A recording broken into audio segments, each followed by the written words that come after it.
Okay, so course of probability number 8, we start continuous random variables. Okay. So continuous random variables will be random variables. And we have already seen some facts concerning random variables that are true in grid generality. Okay? So it's the objective of the remainder of the first slide, okay? Together, we have seen the definition 11 and the proposition 8 before. Okay, that was just before to start the case of the discrete random variable. We have together the distribution function, okay, of a random variable, and without any type of hypothesis, just being a random variable with values in R. Okay. I have also defined the quantile, but I will come back on this point during the statistical part, okay? And we have seen together, I have proved some of them, okay, not all of them. Typically, if I remind, I have proved the 3 first, okay, and you have the proof of the 3 last statements of proposition 8, okay, in the list 1 of proofs, okay? And from today, we are going to start the list number 2 of proofs concerning the course, okay, if you are interested in. So we have seen that the distribution function is between 0 and 1, because it is a probability.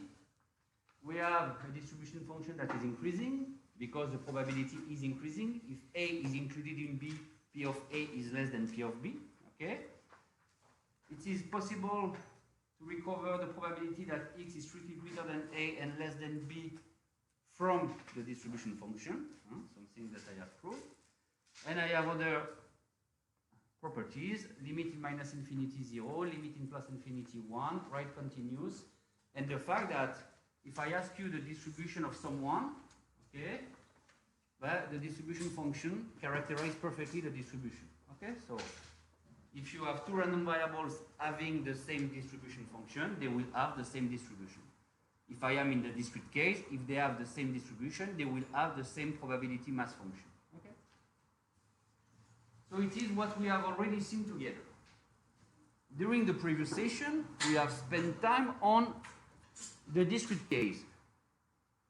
And in the discrete case, it is a little bit particular because what I have in the discrete case, so discrete means that my set of possible values is countable.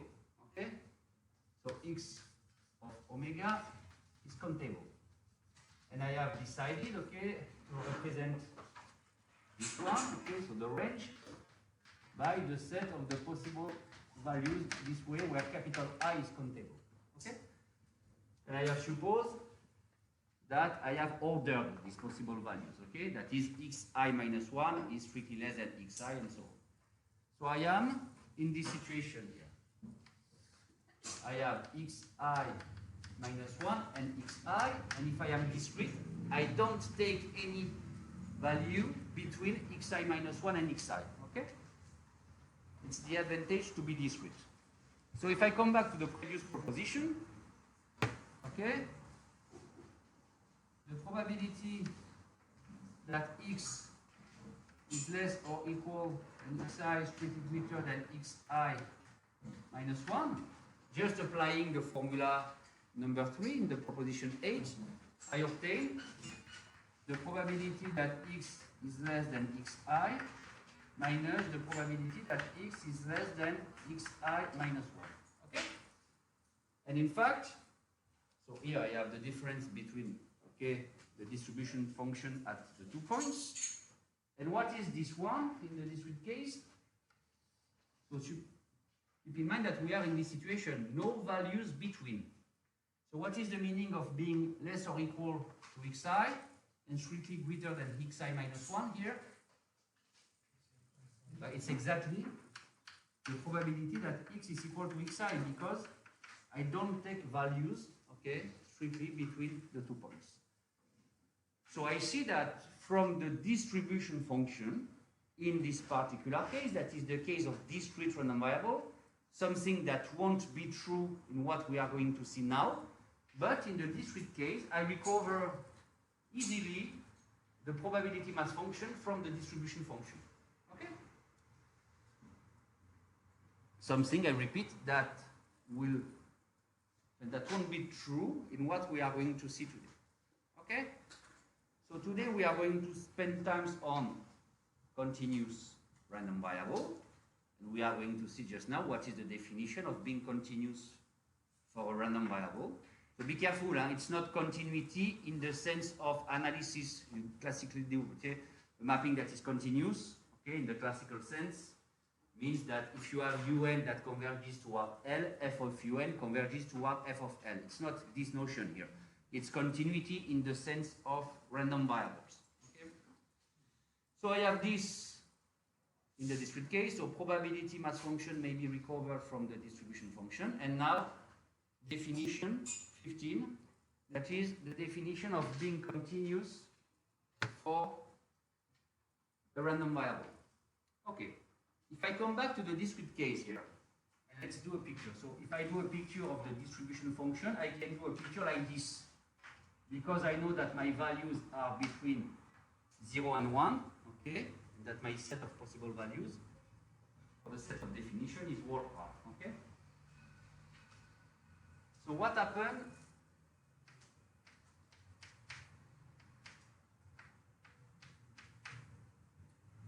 In the case of a distribution function. Okay, so let's suppose that, so it's a picture I have already done, okay? So you have something this way. So you have something that will be this way.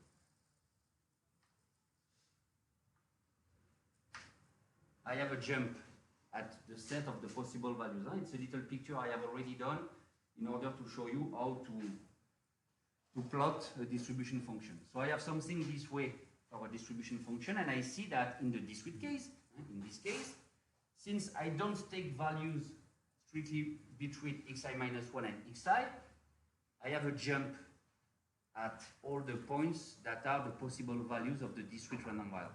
Okay? So in the discrete case, when I plot a distribution function, I have jumps, meaning that this mapping, in the sense of classical analysis, is not continuous because it has jumps. Okay? A continuous random variable will just be a random variable such that the distribution function is continuous, meaning that I can't be in this situation. Okay? So you have the definition 15. A random variable is continuous if the distribution function is continuous. So continuous here will be in the sense of random variable, and the continuity notion here is the continuity for classical mappings. Okay, the continuity you know. There is a consequence to this definition. A priori, a consequence that is a little bit strange. That is, for any real number, the probability that x take a very particular value is always equal to 0. Meaning that a continuous random variable, it doesn't imply that x is always equal to 0. But the probability that I take a particular value is 0. Why I have this? I have this because of the following.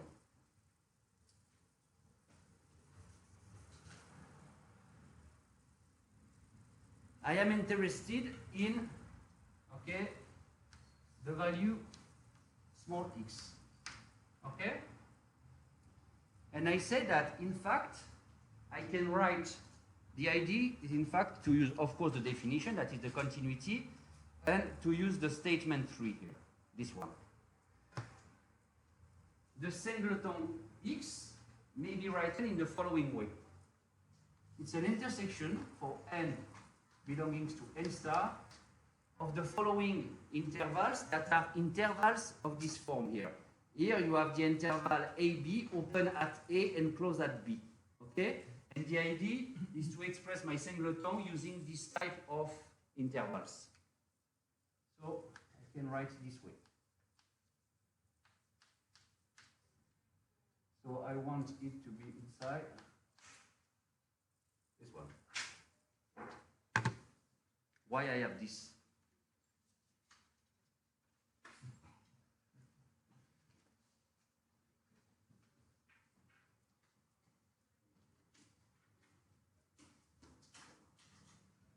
So if you do a picture, you have x minus 1 over n, this way. If n goes to plus infinity, I will have smaller and smaller intervals when n increase, okay? So for example, for n equal to 1, you have x minus 1. For n equal to 2, you have x minus 1 half, x minus 1 over 3. So you have smaller and smaller intervals. And at the end, since 1 over n goes to 0, the only point that is in all the interval is the point small x, okay? So I can write this one as this intersection where here you have a decreasing sequence of sets.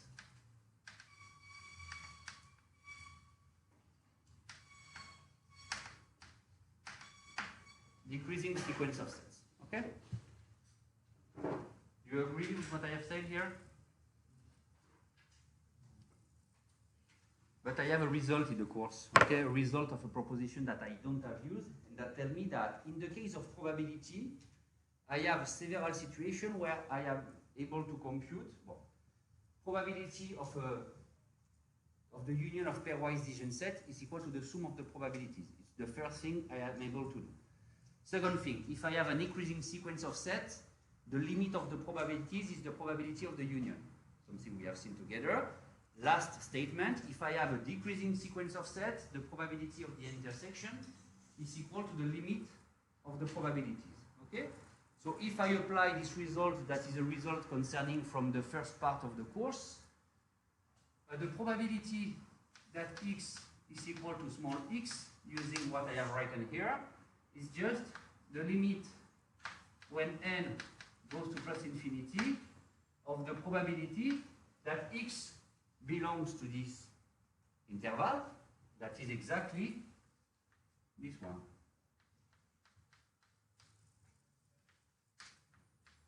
Okay, so I don't have in mind the proposition, but it's the first part of the course when I have defined what is a probability and the consequence of the sigma additivity statement. First part of the course. But I am happy to have this kind of thing because I know that I can express this type of probability using the statement 3 here. Okay?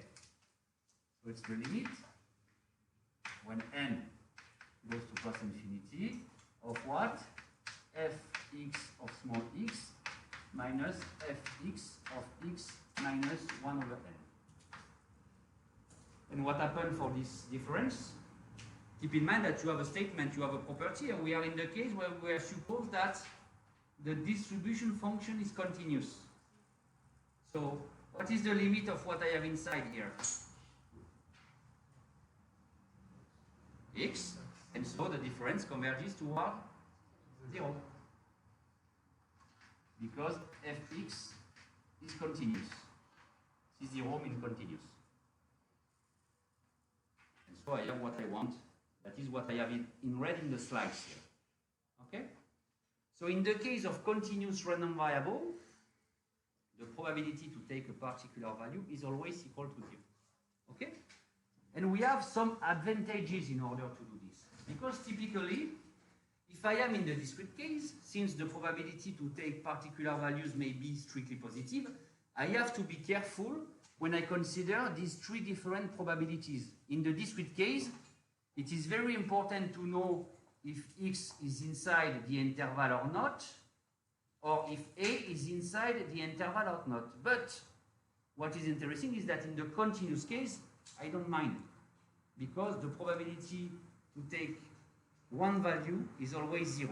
So you have the equality between all these probabilities. Okay? Because the probability that x is equal to b is equal to 0, so I have the equality between both. And here, I have the probability that x is equal to a and the probability that x is equal to b, that is 0, and so I have the equality between these two. So it means that when you have to compute the probability that x belongs to an interval in the continuous case, you don't mind about the bound of the interval. Okay? Something that is really different than what happened in the discrete case. Okay? So it's important, and this one, okay, keep in mind that it is in this case, not in grid generality. Okay? So this is one of the major consequences of being continuous for a random variable. Okay? The probability that x is equal to small x is always equal to 0, but of course, this kind of probability will be in general strictly positive. So in fact, for continuous random variable, we will be interested in the probability that x belongs to an interval and not the probability that x is equal to one particular point. Okay? So this is the definition of being continuous for a random variable. Are you okay with this definition? Clear for everybody? So make the difference between the two cases, okay? Because in general, the strategy we use in order to deal with these two different problems are different typically. I don't mind about points in the continuous case, okay? Something that is totally false in the discrete one. Okay. Now, in this course, we are going to focus mainly on particular continuous random variable, the one having a density function. And first of all, before to define what is a random variable having a density function, I define what is a density function. Okay? So a density function is a mapping, okay, from R into R that fulfills three conditions. So if I ask you to prove that someone is a density function, you have to prove first that is something that is positive in the large sense, always positive, not necessarily strictly positive, but positive, okay? I want you to prove that you have a mapping that is continuous in the classical sense, okay, that is without jumps, not necessarily everywhere, but on whole R, except for a finite number of points, okay? So it means that you can have jumps in a density function, but not that much. Okay, and for us it will be a finite number of points, so of jumps. 1, 2, 3, in general it will be 1 or 2, okay, in the examples we are going to see together. Okay, so you have to prove that I don't have jumps except for a finite number of possible jumps. Okay. And what is more, I want that the integral, so this is the Riemann integral of this mapping, okay, is equal to 1. That's why in the prerequisite I have said to you it's important to be able to compute integral for this course, because the 2 next or 3 next week we are going to compute integrals every time. My course is not a course of computations of integrals, it's a course of probability, so computing integral will be a tool I want you to be fluent with. Okay? So the integral is equal to 1. So just a little remark concerning this notation with the plus and minus infinity. Okay? What I mean and what I will mean during the whole course, and it's something, so you have a little document I have written, okay, that is reminder on Riemann integral, where you have all the things, okay. What I mean by this one, okay, so what is an integral with infinite bounds? Well, it's just the limit of an integral with finite bounds, okay, as an infinite sum is just the limit of the partial sums. So by this one, I mean, for example, the limit when capital A goes to plus infinity of this one. So here you have a classical Riemann integral, okay, on minus a. If you make A goes to plus infinity, what I mean by this integral is just the limit of this one, okay? So maybe at the beginning, okay, to compute this kind of things, we are going to come back to this definition, but let's say in 10 minutes, okay, we won't do this, okay? We will have in mind directly this definition and handle directly this kind of objects, okay? And keep in mind that since I have a limit, sometimes this limit doesn't exist, okay? It's possible. I can show you, okay, examples, and you have examples in my document where the integral of someone between minus infinity and plus infinity is not defined, in fact, okay? Or maybe the infinity. But it is possible not to be able to define this integral. But in the case of density function, no problem, because I impose the integral to be 1, okay? So I repeat, if I want to show you to prove that something is a density function, prove that it is positive. Something that is not complicated in general, okay? Continuous except at a finite number of points. And what you are going to use, you are going to use the pool of all the continuous mapping you know. Exponential, logarithm, okay, polynomials, and so on. Okay? All the ones that you know that they are continuous. Okay? And if we have jumps, it will be only at a finite number of points. And finally, integral equal to 1. So you will have to compute an integral and prove that it is equal to 1 if you want to prove that I have a density function. So let's see an example. An example that will be involved in the definition of the uniform distribution, but in the continuous case. For the moment, we have defined the uniform distribution for a finite number of elements and say that the probability of each element is equal to 1 over the total number of elements. In the case of the uniform distribution, okay, I will define it through its density function, the density function that will be exactly this one. Okay, so what I have defined here, I have f of x. You see something when I write in red, it's okay? Or you prefer me to use the... So tell me, huh? I don't know, because me, I am at 20 centimeters of the board, so I can see the red perfectly, okay? But I will use the white one and I will just underline with the red, okay?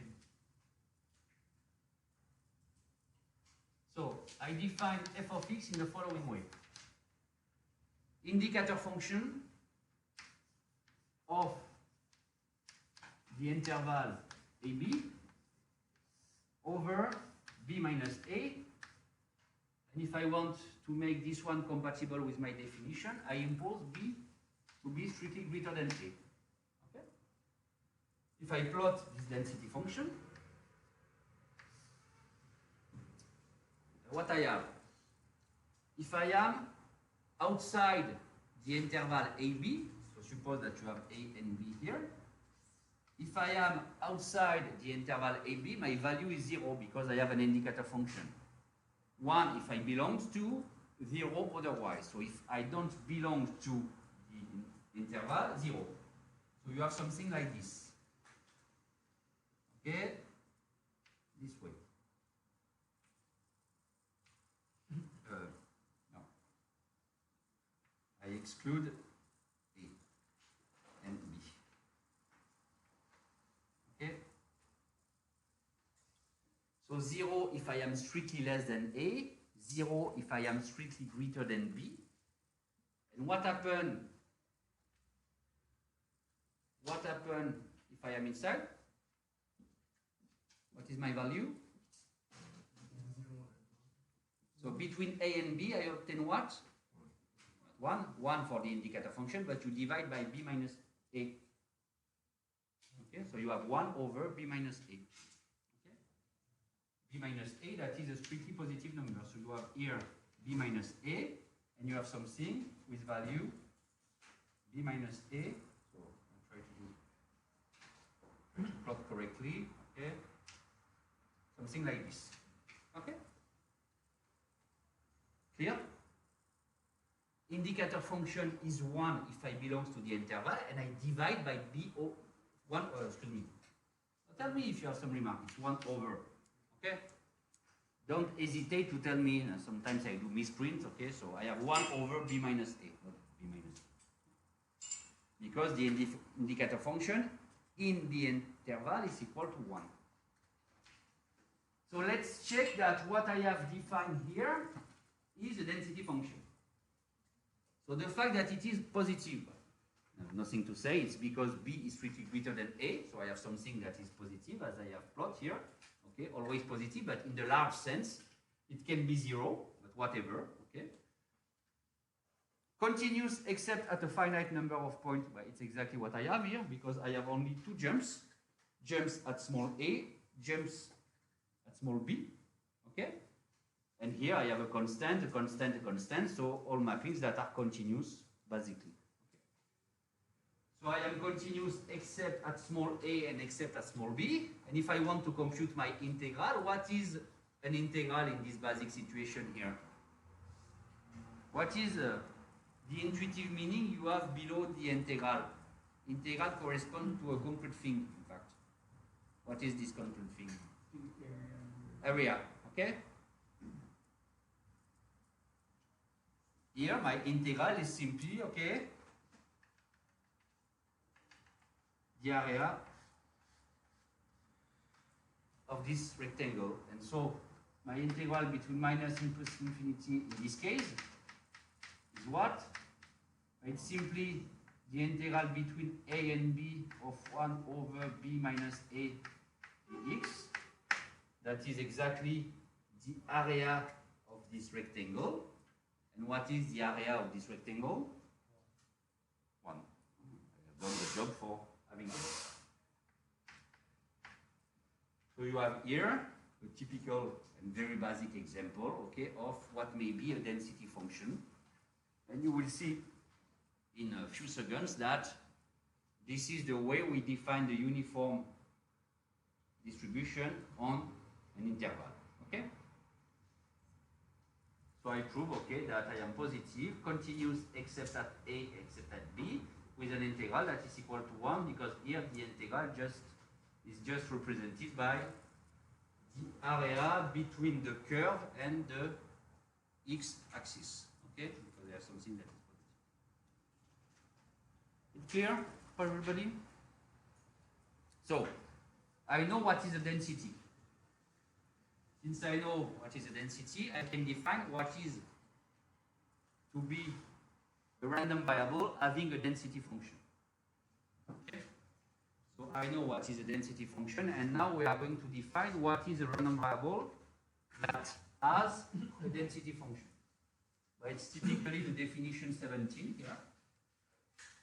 When we say that a random variable has a density function, when the distribution function may be obtained from the partial integrals of a mapping that is a density function. So x, so I'll write it this way, f of x is the density function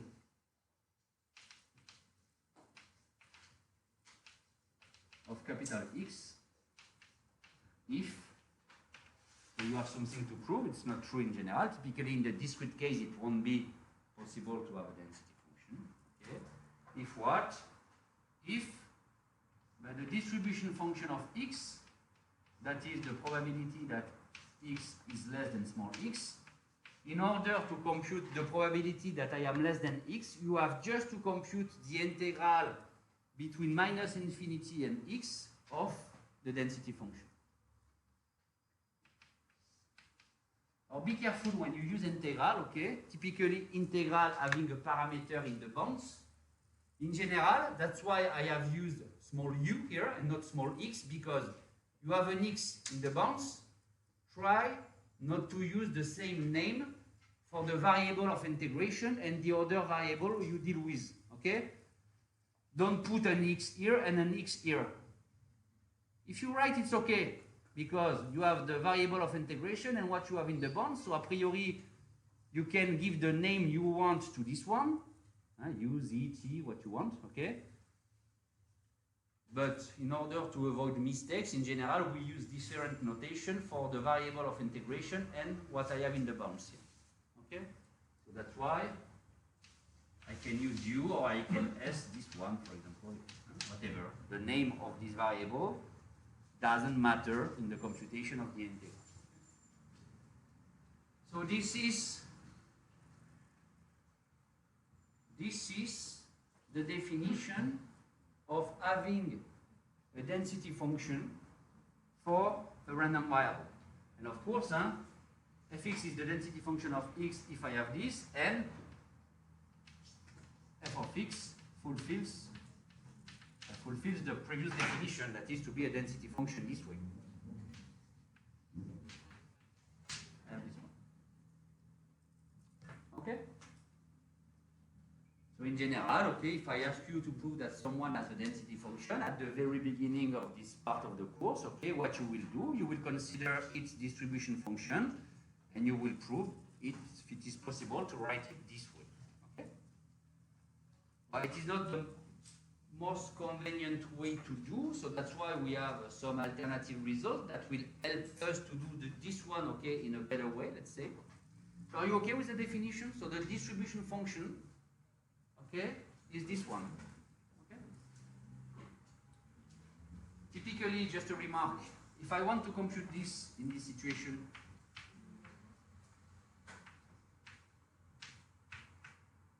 what will you do? What is this? If you suppose that you are in the statement of definition 17, that you have a density function, how to compute this kind of probabilities here?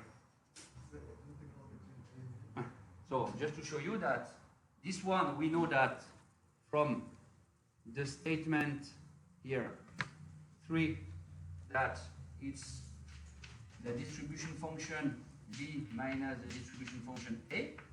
And here I repeat that I don't mind, so you can put this one, okay, this one, all the case you want, okay, it gives rise to exactly the same probability. I don't mind about bounds in the case of a continuous random variable. Okay, so you have this one, you have also this one, and this one, you have this one and this one, and you have all the possible cases here. Okay. From my preceding relation here, I know that this one is the integral between minus infinity and b, minus the integral between minus infinity and a. And so, what is this one? Because b is strictly greater than a here, but it's what we call the shall relation for the integrals. Okay, so this is just the integral between a and b. Okay? So when you want to compute the probability that x belongs to an interval, okay, but you just have to compute the integral of the density function over this interval. Okay?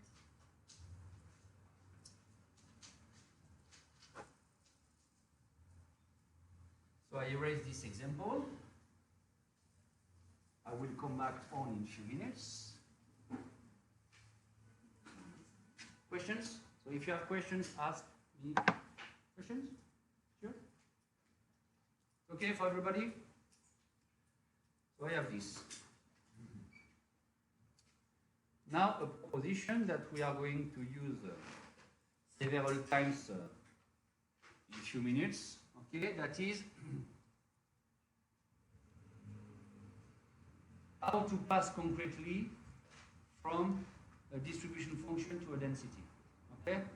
So you have already an answer. That is, the distribution function is the partial integral of the density function. But in general, okay, if you start from this one and try to prove that you can put it on this form, it may be a little bit tricky in practice. Okay, so we are going to have other ways to do, just using basically the definition. Okay, so it's the aim of the proposition 12.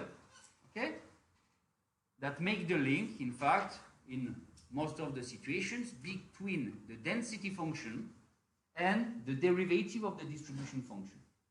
Okay? So I said the following. You have two statements in this proposition. So I suppose that I am in this situation here. Okay? I suppose that I have a random variable having a density function. Okay? This way. If I suppose that the density function is continuous everywhere, okay? Because in my definition, I can be continuous except at a finite number of points. Here I suppose that A is equal to the empty set. Continuous everywhere, okay? Continuous. But I said that if you want to recover the density function from the distribution function, what I have to do, here you have an integral depending on the upper bound.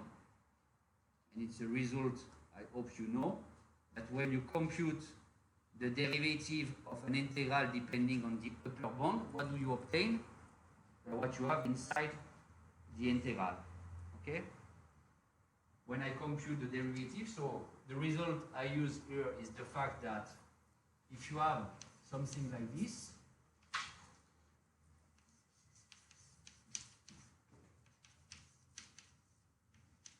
let's say f of u du, with f continuous. But if f is continuous, in fact, when you compute the partial integral, you obtain a mapping that has more regularity than small f. And we can say that it has one more regularity. That is, here f is C1. What is the meaning of being C1? That is f differentiable and f prime continuous. So C1 means that the first derivative exists and is continuous. Okay, it's something that we are going to use several times in this part. And a notation that you use in analysis, that you use in optimization, and so on. It's not new for you. F is C1, meaning that f is differentiable and the derivative is continuous. And if I want to compute concretely its derivative, and the derivative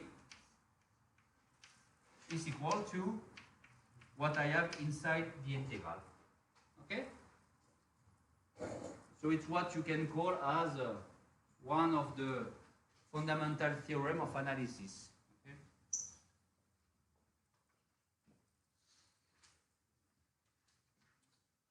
But if I am here in the statement A of proposition 12, I am exactly in this situation. I suppose that I have this relation, and I said that in order to recover the density function, since the density function is related to the distribution function as distribution function is equal to the partial integral of the density function between minus infinity and x, then in order to recover what I have below the integral, I just have to compute the derivative according to the result I have written on the board. Okay? So if you know that you have a density function, in order to find concretely this density function, one possible way will be to compute the derivative of the distribution function if you know it. One possible way. So if I have the density function, then this density function is the derivative of the distribution function. Statement B is a kind of reciprocal of this result here. It tells me the following. So suppose that you don't know if the random variable has a density function or not. The only thing you have is the distribution function. So I give you a distribution function, and you want to know if this distribution function is related to a density function or not. You can do the following. If you prove that fx is continuous, so not necessarily everywhere, but on R except a finite number of points, then x has, so I repeat, it's not clear what I have said. If you suppose that the distribution function is continuous, okay? Distribution function continuous. Of course, because we are going to be in the case where I have continuous random variables, and the definition of being continuous for a random variable is just my distribution function is continuous. So I suppose this, and I suppose that f of x is a little bit more regular than to be only continuous. I suppose it to be C1, that is differentiable with a derivative that is continuous, not on whole R, but on R except a finite number of points. So I want to be continuous everywhere, and I want to be C1 on R except a finite number of points. In this situation, if you prove that the distribution function has this regularity, then you will obtain the density function as the derivative of the distribution function. So be careful, it's not the same kind of result here. First statement, you know that you have a density function, you want to obtain it from the distribution function. I compute the derivative of the distribution function.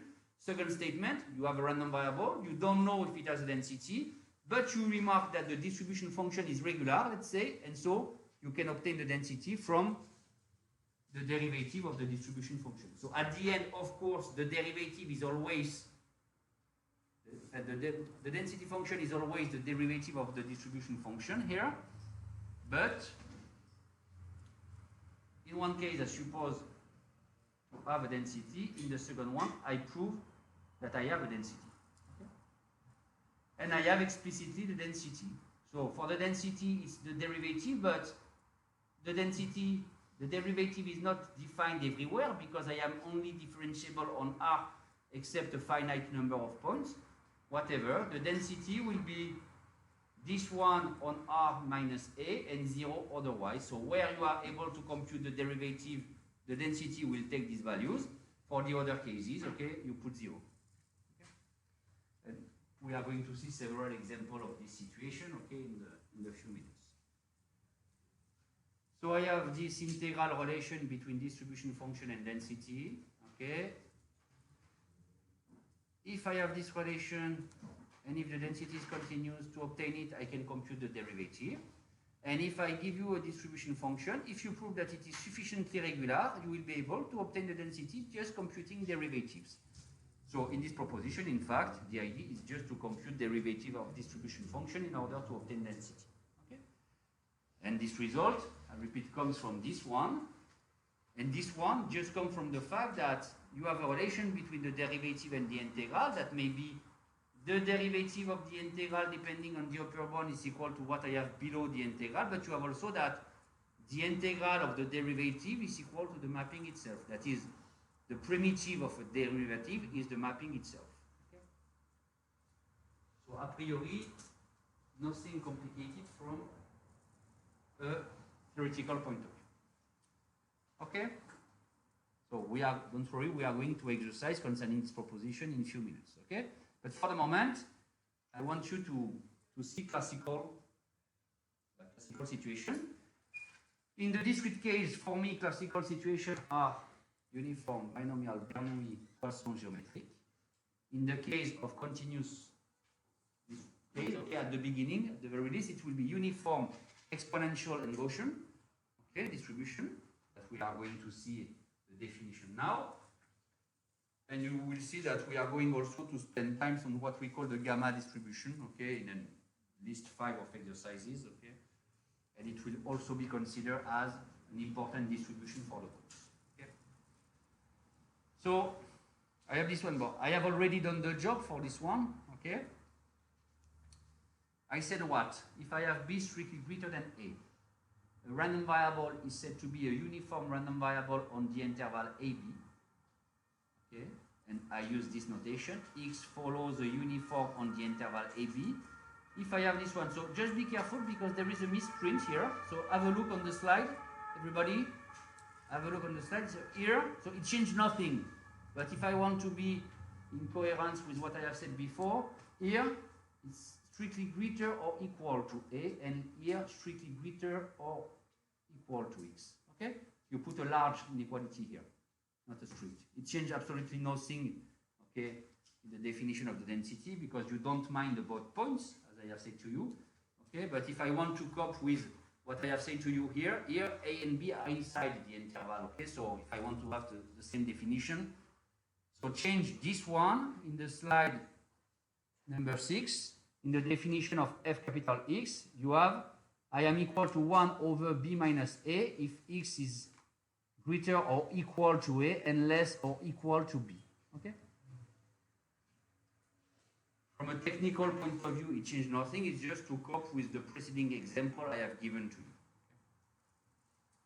So, if I make this little change here, we have already proved together that here you have a density function because it is positive, continuous except at a and b, and with an integral equal to 1. Okay? And I said that a random variable follows a uniform on the interval ab if it has this density function. Okay? So I want to compute the distribution function in this situation.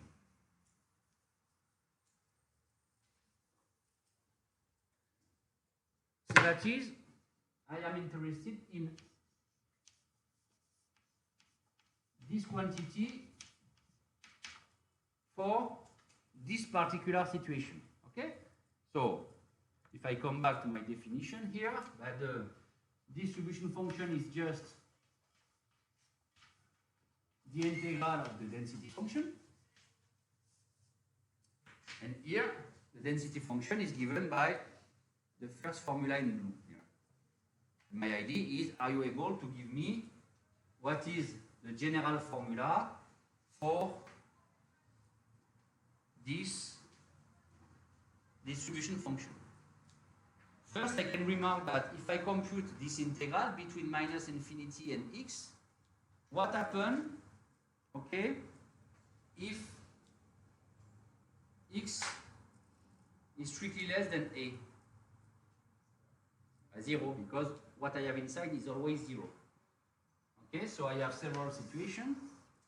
It's 0 if x strictly less than A, because this mapping is 0 when I am strictly less than A. What happens if I am strictly greater than B? Not 0. It's not possible for a distribution function to have values for big X that is 0. You know that the limit of the distribution function in plus infinity is 1. Okay, so if it is constant for big X, it will be 1, not 0. Okay, so if X is strictly greater than B, in fact, the integral I am interested in is just the integral between A and B, because A and B is the interval on which I am not 0.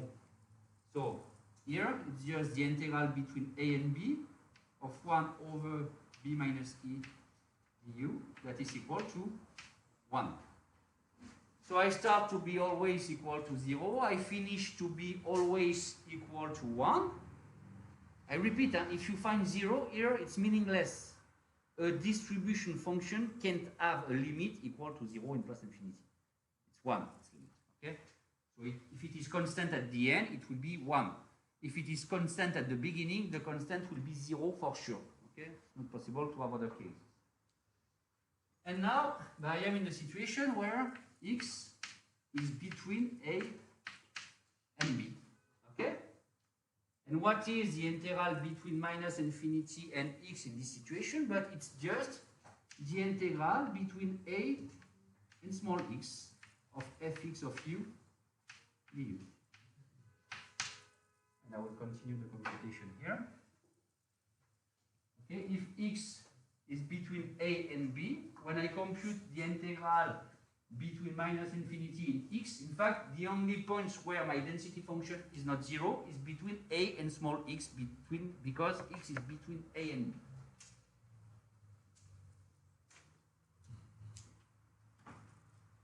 So don't do too much break between two breaks, because the course will be transformed in breaks if you do this, okay? So not for you, it's for, because I have seen some students disappear during the course, okay?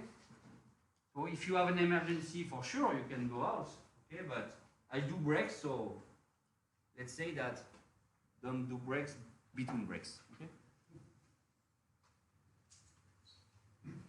Or I will be a teacher of breaks, in fact, and it's not what I want to do. Okay? You don't need me to do breaks, okay? Maybe a little to do probability in statistics. So I want to compute this one.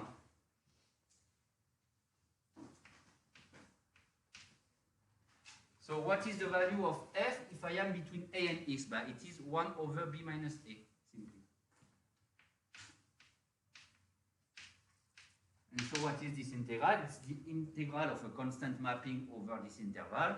And I obtain x minus a over b minus a. Okay? So I have here x minus a over b minus a, and it's exactly what I have written here. If I am, okay, strictly less than a, I am 0. If I am greater than b, I am equal to 1 using this indicator function here. And if I am between both of them, it's equal to this quantity, exactly the one I have here. Okay?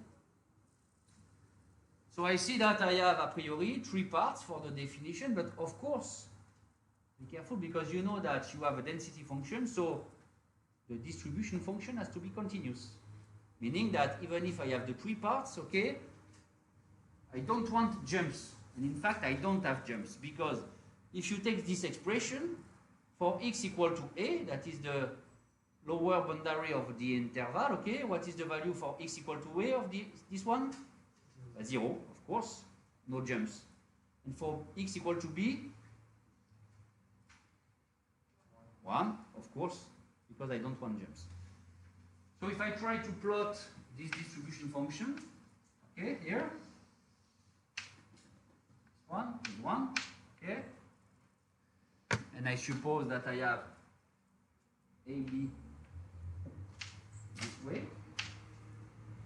But before A, I am 0,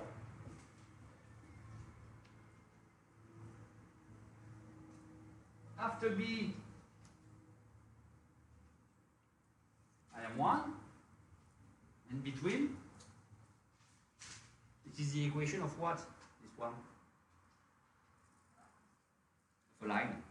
And I don't have the choice because it's a line and it has to be continuous. So you plot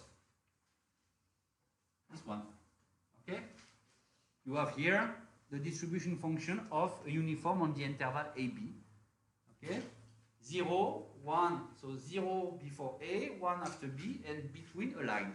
Okay? Exactly what I have represented here.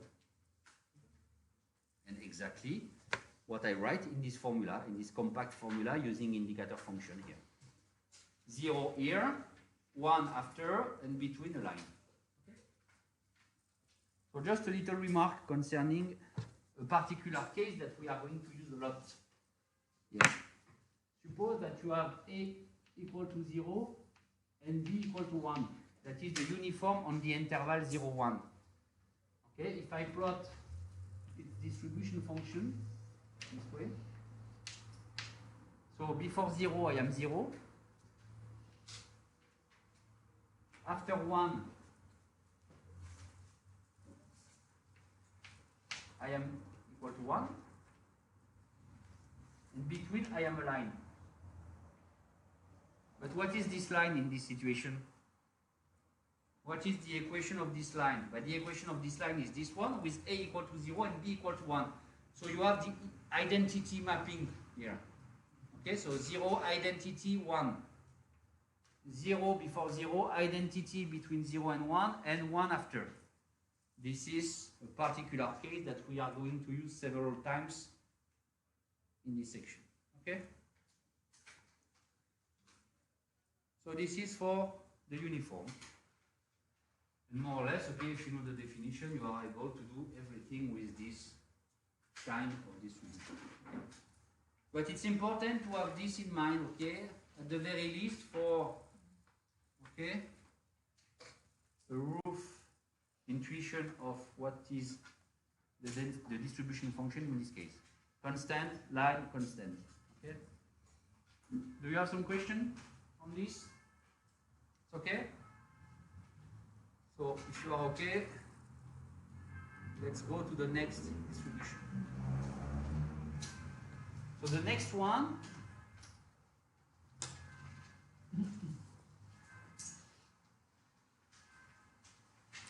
so just a little remark concerning, but because in the discrete case I have given to you concrete examples. Okay? Do you understand why it's not possible for me to give you concrete example or real concrete example for this kind of distributions?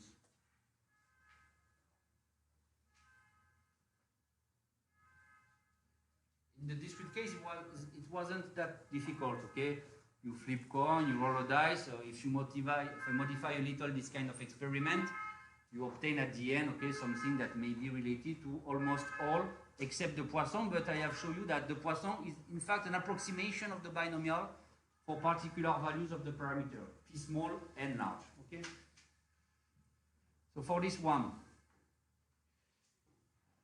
in fact, you can take values here in an interval. Okay? So it means that you take a continuum of possible values. A continuum of possible values. And in general, when you do something in real life, you do discrete things. What is the meaning of this? Suppose that I said, I don't know. I take, it's a stupid example, but what may be uniform in the real life, okay, with this kind of thing.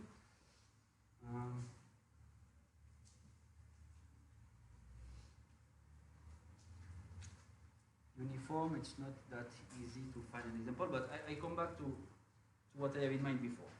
If you do a measure of someone, you measure something, okay? You may have a way to measure that is very, very, very precise, but you have a precision of your measure tool. It means that below this little precision, okay, you can't do measure. If you measure a speed, it's not possible for you, even if you have very, very, very high-tech tools in order to do this. You will have a little something below you won't be able to go. Okay, so it means that in fact you do discrete things because you have the little, okay, precision level that you can go below, and so you do discrete things.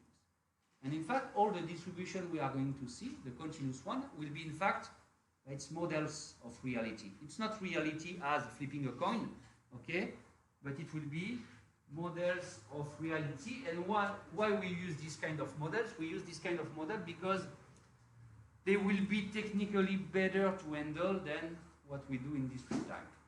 So you will see typically, not the next example, but the one after, will be the Gaussian distribution. So nobody has seen a Gaussian distribution in real life, okay?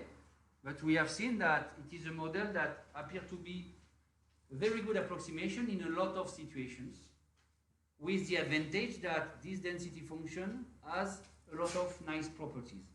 And you will see, so that's why we use it in physics, that's why you will use it in finance, that's why you may use it in economics, okay? Not because it appears, okay, naturally in particular situation, but because as an approximation, it's not that bad and easy to handle, okay?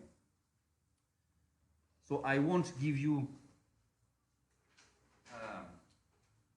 particular example for this one, okay, but I've just in mind them as models for particular situations, okay? So the uniform is done this way. Here the exponential. So of course what we call the exponential random variable is related through its density function to the exponential mapping, okay?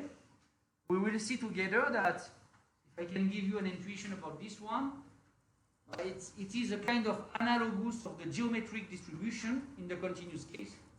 The geometric and this one are not that different. It's not that intuitive because a priori I have an exponential, so it should be okay. Why not the Poisson and the exponential to be related? Because I have exponential in their definition. It's not the way it works, okay?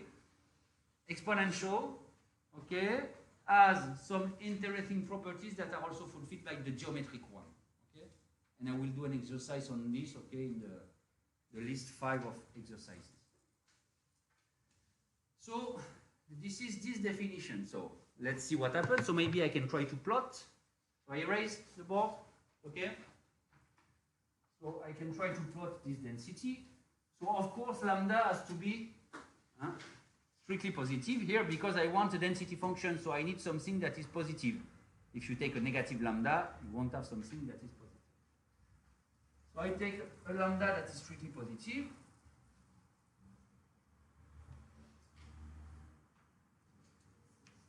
And my density function is defined this way. Okay, so it's the way I have defined with this strictly positive, why not? So I can write it this way. Lambda exponential minus lambda x for x that is strictly positive. It's exactly what I write in.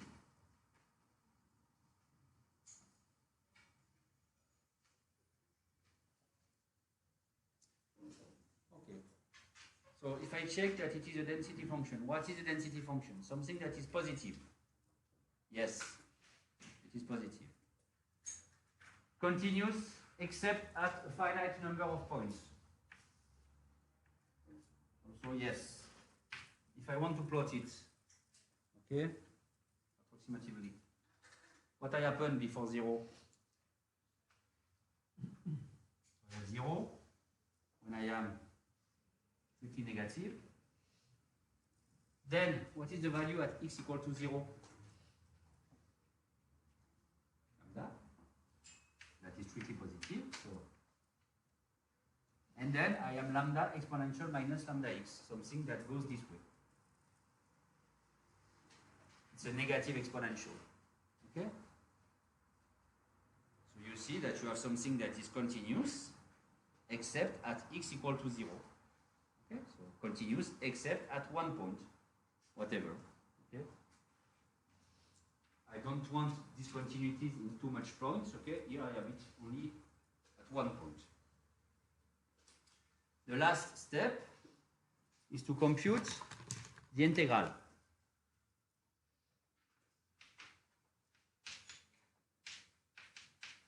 And I want to prove that it is equal to 1. Okay? So when you do this, you have to be careful about the bounds. Okay? The boundaries of the integral. Here I see that before 0 I am 0. So in fact it's not an integral over minus infinity plus infinity. It is just an integral from 0 to plus infinity. And in this situation, if I am in 0 plus infinity, I know that, okay, I know that I am equal to this. Okay?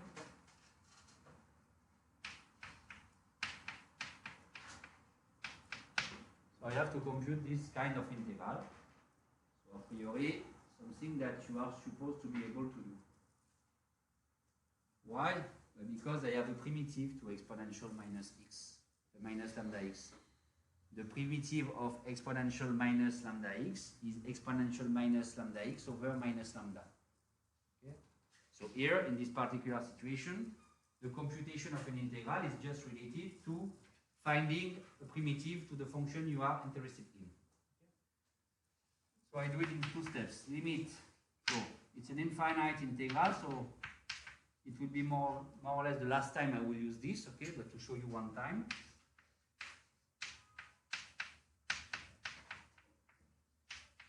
Okay, so in order to compute this, I want to find the primitive of this term. So the primitive of lambda exponential minus lambda x is minus exponential minus lambda x. Okay, so you have to know the primitives in this course. If you don't know them, okay, you won't be able to do any kind of computation with integrals. Okay? And if I remind, okay, in the reminder concerning integrals, I have given to you a link toward the classical primitives you have to know. So you have to know the primitives of polynomials, you have to know the primitives that are related to exponential, cosinus, sinus, logarithm, 1 over x, square root of x, all these kind of classical mappings, okay? You have nice formulas for the primitives. And keep in mind that to know the primitives is just to know the derivatives, because you compute the derivative in one side, and if you come back to the previous case, okay, you obtain the primitives basically, okay? So you don't need to learn a lot of formulas. If you are able to compute derivatives, you know the primitives. Okay? So, primitives of lambda exponential minus lambda x is this one. And so, if I want to compute my integral here, since I know the primitive, I just have to take the difference of the primitive at capital A minus the difference of the primitive at 0. Okay? So, if you have read, and I hope that you have done the job during the holidays, my little document on integrals, this one is just, I write it this way, and I will write it this way with this bracket here. I put the primitive inside, and I want to take it between a and 0. So notation, you can write it also this way if you want, okay, with the double bracket. I said that this integral is none other than the primitive taking between capital A and 0. And what is this? In capital A, I am minus exponential minus lambda A. And I have minus what happened at 0, so I have a double minus, minus minus, plus 1. So this one is equal to this one. And I am interested in the limit when a goes to plus infinity. What happened for the limit when a goes to plus infinity? You have a negative exponential here because lambda is strictly positive, and the limit of a negative exponential in plus infinity is 0. So of course, at the end, I obtain an integral equal to 1 because this one goes to 0 when a goes to plus infinity. So what I have defined this way is really a density function. Positive, continuous except at 0, and integral equal to 1. Okay? What I call an exponential random variable will be a random variable having this density function. Okay?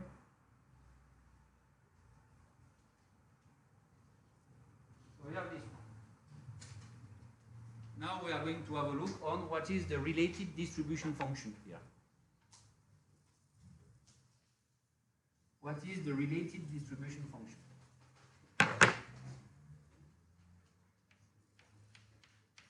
From the definition of a density function, the distribution function is obtained this way.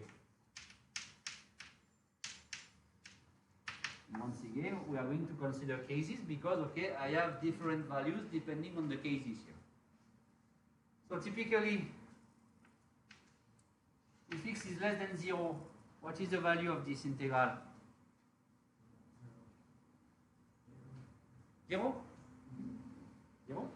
Because for negative values here, the mapping is 0. So if you consider this integral with x that is negative, you integrate something that is always 0, you obtain 0.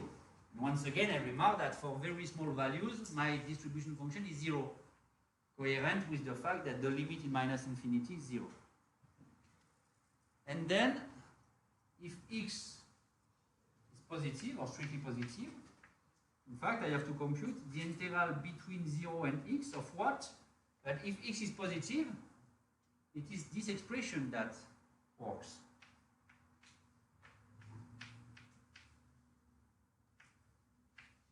And it's something that I have already computed here. It's exactly this one. I just change, okay, here, small x in capital A. So I have to take this one between small x and 0, and I obtain this one, that is 1 minus exponential minus lambda x. That is exactly what you have in the second blue formula in the slides.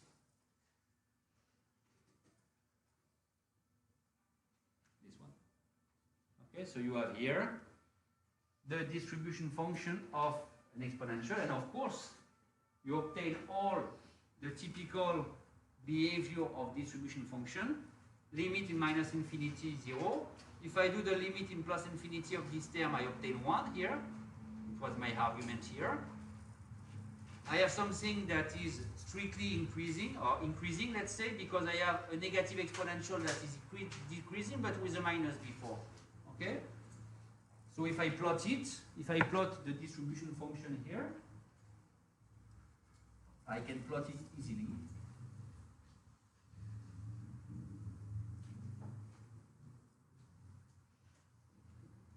Plot it easily. Then I obtain what?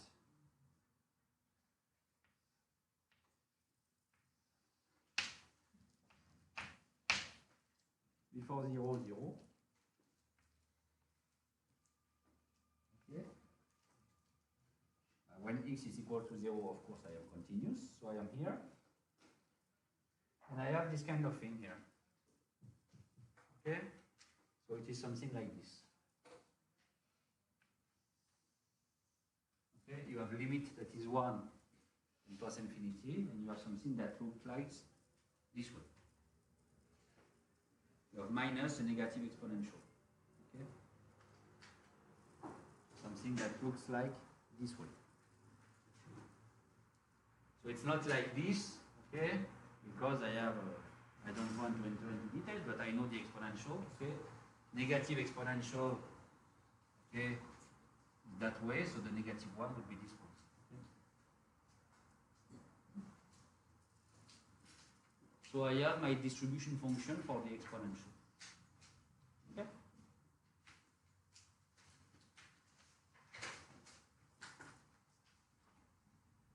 And we are going to handle this one also, and you will see in the list 5 of exercises that this one has an interesting property that is the same as the geometric distribution. The property of the geometric distribution we have seen during the previous session. Okay. That is to be memoryless. I have said to you that geometric distribution is not a good choice if I want to model the lifetime of someone. Okay, we will have exactly the same for the exponential distribution. Do you agree? So the last, for the moment, that is the Gaussian. So this one is really, really, really important, okay, and you are going to handle it more than the 2 preceding ones, okay. In more or less all the courses you are going to do, okay, financial 1, economics 1, okay, and so on. So the definition, so here the density function seems to be a little bit more complicated. Okay. So a random variable is said to be Gaussian or normal, it depends, you can use both. Okay, I will use Gaussian. Random variable, so it's a family depending on two parameters, m and sigma square. We are going to see next week that in fact m will be the expectation and sigma square will be the variance. But for the moment, I don't have defined what are variance and expectation in the continuous case. We'll see this next week. So it depends on two parameters, one that may be any real number and the other one that is a strictly positive number. I want something to be strictly positive in order to divide by the square root of sigma square here, okay? So be careful because depending on your background, okay, sometimes you write for a Gaussian not inside the variance but the standard deviation. It's not the way I will write it. It will be my notation, this one, and the one that I will use in all the slides and in all the exams we are going to do together. Okay? First parameter m, second parameter sigma squared, that will be in few hours the expectation and the variance. Okay? And you have this definition. You have this definition. Okay? So, if I want to check that I have a density function, a priori I have to check three things. Positive. No problem. I have a square root, I have an exponential, so I have only things that are positive. And in fact, I can even remark that I have something that is always strictly positive in this case. Okay? Concerning the continuity, so it's the continuity in the variable x here. I have no problem because I have a negative exponential, I have a square, so I have only mappings that are continuous, and you do compositions of mappings that are continuous. So you have typically something that is continuous. Okay? So no problem with this one. Then integral equal to 1. And here it's a little bit more complicated to prove that the integral is equal to 1. Okay, so I don't know if I will do the computation. Maybe in one exercise it should be possible because I'm missing a result for the moment. That is what we call the change of variable theorem in a dimension higher, strictly higher than 1. Okay, but I can show you the following. So I erase. So to compute this integral is a priori not that easy. Why it's not that easy? Because if you have primitives in mind, okay, you will never see this kind of mapping appearing. That is exponential minus x squared. You don't have a primitive for such a mapping. Or what, by I don't have a primitive, I mean that I don't have a primitive that can be expressed easily with classical mappings. Okay, so you don't have. It doesn't exist, or okay, it hasn't been discovered. So I don't have a primitive for such mapping. So it means that the computation of the integral in this situation is not just a computation of primitives. You have to be more clever in order to compute this integral. It's a little bit more tricky. But just see what I have here. It will be the way to see the change of variable theorem, okay, in one variable, to remind you something that is in my reminder on integrals, okay, but to show you the things.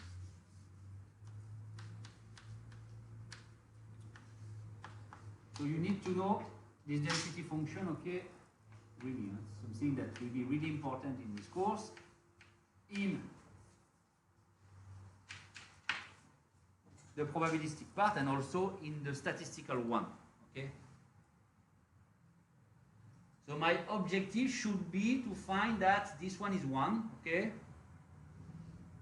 And to be clear, I won't do the job today, but I just want to show you that in fact, I can come back because here I have a lot of parameters. I have m sigma squared, so I can come back to one case where, okay, this kind of parameter disappear, meaning that in fact I have only to consider the integral of a single mapping. Okay, so we are going to do a change of variable. A change of variable in my integral. So if you come back to the little document I have written for integrals, okay, you have two tools, in fact, to compute integrals, two classical tools. So if you don't know a primitive, you have two possibilities, two tools in order to try to compute, even if you don't know a primitive. This is the integration by parts formula, okay, and the change of variable theorem. Okay. So what will be my change of variable, okay, in this integral? So change of variable, it's exactly what we have done in the case of sums. I have changed the index, okay, but adapted to the case where I have integrals. I will do this change of variable, y equal to x minus m over sigma, okay?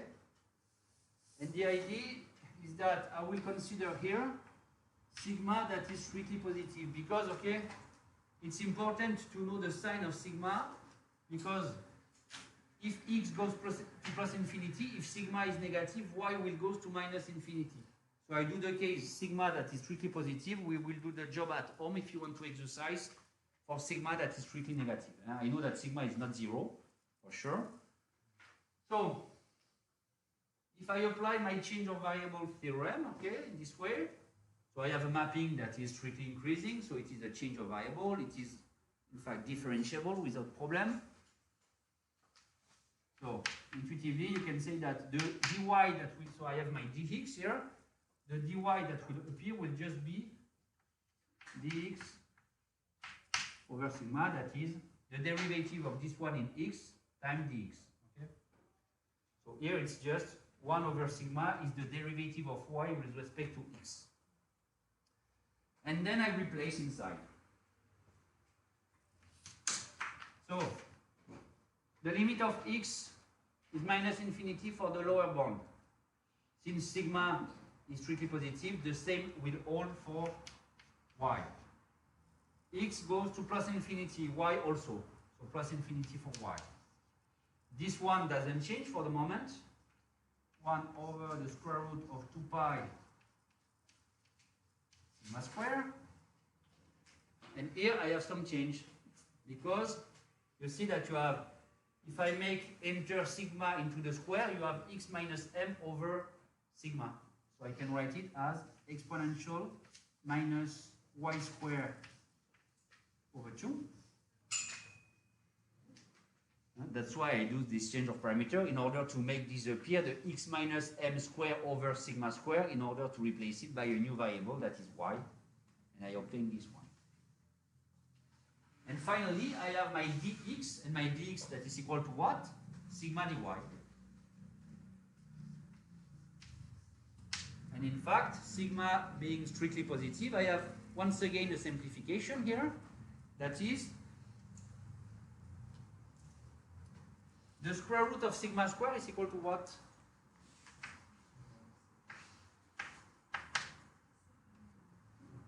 Y. Now be careful, huh?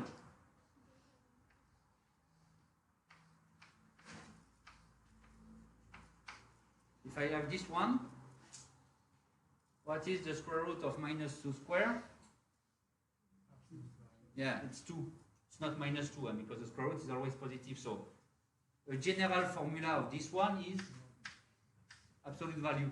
But here I am in the case where I am strictly positive. So since I am in the case where I am strictly positive, I can simplify between these two. And at the end, what is nice is that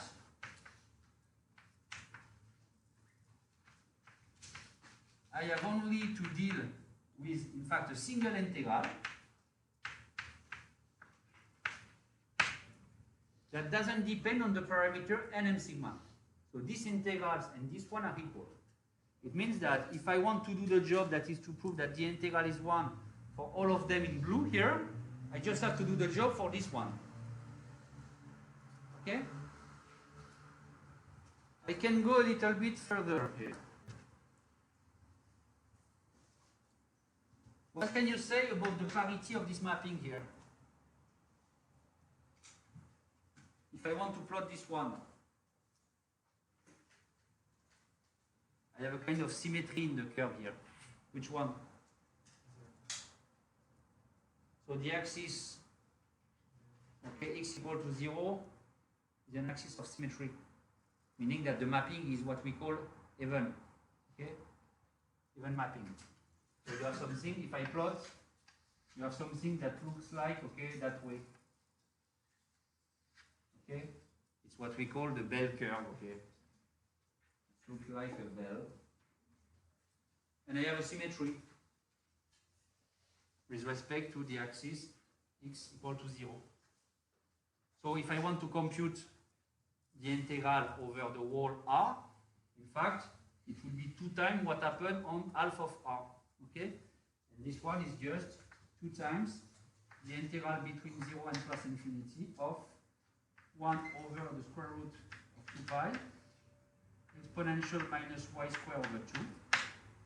And it means that at the end of the end, if I want to prove that this way I define a density function, what I have to prove, okay, is that the integral between 0 and plus infinity of exponential minus y squared over 2 is equal to the square root of pi over 2. Because here I can simplify the square root, and 2 divided by the square root of 2 is equal to square root of 2. Okay? So I have this one. So if I prove that I have the relation in red, I will prove that I have a density function here. And I said that for the moment, okay, so it is possible and it can be the subject of an homework to do this, okay. It's a nice computation, but it's typically a nice computation that only involves techniques of integrations, okay, and it's not my main topic in this course, okay. So I will suppose that this is true, and if I have time, okay, maybe I will use the proof. I will need, in fact, a proposition that we are going to see later. That is the change of variable theorem in with several variables. Okay. So to conclude what I have said, to prove that I have a density function here, continuous positive is okay, integral equal to 1, a little bit complicated, but I remark that the integral of this one is just the integral of this one. Okay, so meaning that if I want to prove that all these integrals are 1, I have to prove this one that I admit for the moment. Okay? A good remark. An important remark because it's something that we are going to do several times. In this course, okay, so you will have to compute integrals. But you have some material. That is, for the moment, we have seen 3 definitions. Uniform, this one, and this one. From the definition of these 3 random variables, you know that the integral of this type is 1, the integral of this one is 1, the integral of this one is 1. So it means that if you want to do just an explicit computation of an integral, if you recover this one, or this one, or this one, you know that the integral is 1. Typically, if you have the integral only of this term here without this term, but you know that the integral of this one, since the integral of the big expression is 1, the integral of this one will be the square root of 2 pi sigma squared. So you will be able, from the definitions from the course, to compute the integral of a large family of mappings. And in general, practically, you will see that in most situations, instead of doing computations, direct computation using change of variable or using integration by parts, you will recognize something that you know from the course, from the exercise we have done previously, and conclude directly that, okay, I recognize a gamma distribution, I recognize a Gaussian one or an exponential, so the integral, this integral is 1 from my course, okay? You will see that it will be the way that, in general, we are going to compute integrals, just using what we know from the course, okay? Because given to you density function is also to tell you that you have a lot of mappings that have an integral equal to 1. Okay, something that you have to keep in mind. So I continue with my Gaussian here. So you have the density function, admitting that this one holds. Why I don't have the formula of the distribution function as in the exponential case or as in the uniform case? Because I don't know. Okay, it's not possible a priori to have a nice formula for the distribution function of a Gaussian. Okay, so you have very nice approximations, but you don't have, it's not possible for me to show you a nice formula with exponential, square root, and I don't know, okay, for the distribution function of a Gaussian. And that's why, typically in the statistical price part, In the statistical part, we are going to need the quantile of the Gaussian distribution, and that's why we are going to use tables in order to find them. That is, tables are just approximation of the quantiles, so something that is based on approximation of the distribution function, because it's not possible for me to give you, okay, a closed form formula for this kind of thing. Okay? So uniform exponential Gaussian is what we are going to work with for the moment, okay? And the other one that I will do in exercise, okay, will be the gamma, because the gamma will be a special, will be an extension of the exponential, will be an extension of a lot of distributions seen in the course, okay? So that's why it will also be considered as course, okay, for this part. So let's do the break, okay? And after I will handle a little this Gaussian because it is very... So now we are going to see, we are going to do exercise, in fact. They are inside the course, but, okay. We won't see theory more things today, but we are going to train a little what we have done previously, okay? So typically in the proposition 13, you have something that is really interesting concerning the Gaussian distribution. Gaussian distribution will be stable by affine transform. So if you finally transform a Gaussian distribution, you will still obtain a Gaussian distribution. In other words, if you have a n01, if you do m plus sigma x, you obtain a nm sigma square. If you have an nm sigma square, if you compute ax plus b, you have a new Gaussian with known parameters. In this one, it is also possible to pass from an nm sigma square to an n01 by this affine transform. Okay? So I can finally transform a Gaussian and I will obtain a Gaussian. So I will do the job. And we are going to see that the main tool will be the relation between the density function and the distribution function. So the tool we are going to use for the moment here is the distribution function. In a few minutes you will have another tool to do, but in fact I prefer you to be able to do what we are going to do for 3 or 4 examples now than to learn stupidly a result that you are going to forget in 2 hours. Okay? So the methodology is better than to apply the result we are going to see just after. So I start from n01. So when I have an n01, I have a density function. That is what? But it's exactly what I have in blue for m equal to 0 and sigma equal to 1. Okay, so I have a simplification in this density. So the density in this case is given by 1 over the square root of 2 pi exponential minus x squared over 2. This one. Okay? I take m equal to 0 and sigma equal to 1 in this expression, and I recover exactly what I have written on the board here. And I am interested in what happened for m plus sigma x. And my objective is to prove that m plus sigma x as follows the nm sigma square, that is, as this density function. Okay? My job. So I am interested in, let's give it a name, y equal to m plus sigma x. In order to find the density function of y, okay, we are going to use this result, the proposition 12 here, that tell me if I obtain the distribution function and if it is sufficiently regular, in order to obtain the density, I just have to compute the derivative of the distribution function. Okay, so it's the statement B of the proposition 12 that we are going to use together. Okay. So let's have a look on the distribution function of y at the point x. This is the probability that y is less than x. And of course, y has a particular definition, that is to be m plus sigma x. So I replace.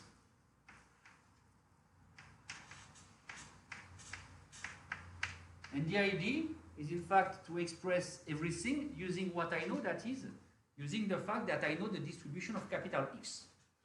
Okay, so we are going to try to make appear the distribution function of what we know, that is the distribution function of X. Okay? But I have just to be careful in this situation, because if I want to isolate capital X, what I will do? I will do minus m and divide by sigma. But you know that when you do, or when you add something to an inequality, it changes nothing. But when you multiply or divide by something, this something has to be positive if you don't want to change, okay, the side of the inequality. So a priori, we have to take into account two cases: the case where sigma is positive here strictly, and the case where sigma is strictly negative. I will do the job for sigma strictly positive, and at home, to see if you have understood, you will do the job for sigma strictly negative. The only thing that it will change is that we have to change the side of the inequality. Okay? So I do the job. So first case, let's say, and it's the only one that I will do, the case where sigma is strictly positive. At home, you will do the case sigma strictly negative. That is exactly the same thing. So if sigma is strictly positive, I can write the following. The distribution function of y at the point x may be written as the probability that x is less than x minus m over sigma. I don't change the side of the inequality because my sigma is strictly positive. So when I divide by it, it changes nothing in terms of side of inequality. But here, I recognize the distribution function of capital X at a particular point. Okay, so I continue here. It's the distribution function of X at the point, what? By this point, this new point, X minus m over sigma.